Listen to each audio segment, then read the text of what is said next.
In 2022, Pakistan was hit by the worst climate crisis in country's history. Girls and women from marginalized grassroots communities who I've been working with for over a decade were amongst the worst affected during these floods.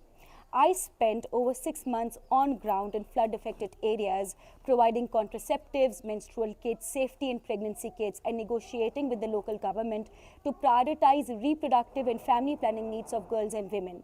And what I witnessed was catastrophic. There were 8 million girls and women of reproductive age who were affected during these floods, who had to bear the brunt of unintended pregnancies due to unavailable. There were 8 million girls and women of reproductive age who were affected during these floods, who had to bear the brunt of unintended pregnancies due to disruption of family planning services. There were also 650,000 pregnant women displaced during these floods, many of whom had miscarried their babies or had to give birth under open skies at roadsides due to lack of prenatal care. Girls and women were also at increased risk of gender-based violence, harassment, and child marriages in flood camps and in flood-affected areas.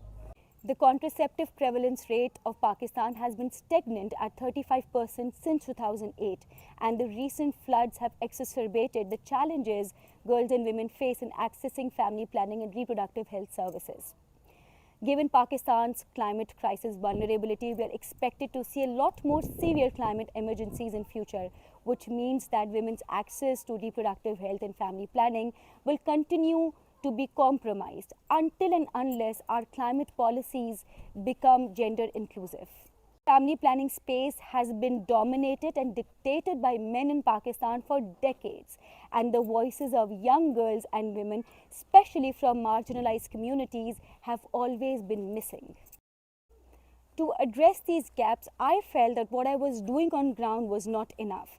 So through a consultative process with 5,000 climate refugees, that is girls and women affected by floods, and 40 grassroots organizations, I co-created the Gender Inclusive Climate Action, the JICA Toolkit, which has now become a globally recognized knowledge product to guide the governments on making their climate crisis response gender inclusive. Climate change is not gender neutral, but unfortunately the climate crisis response not only in Pakistan but in most countries is gender blind.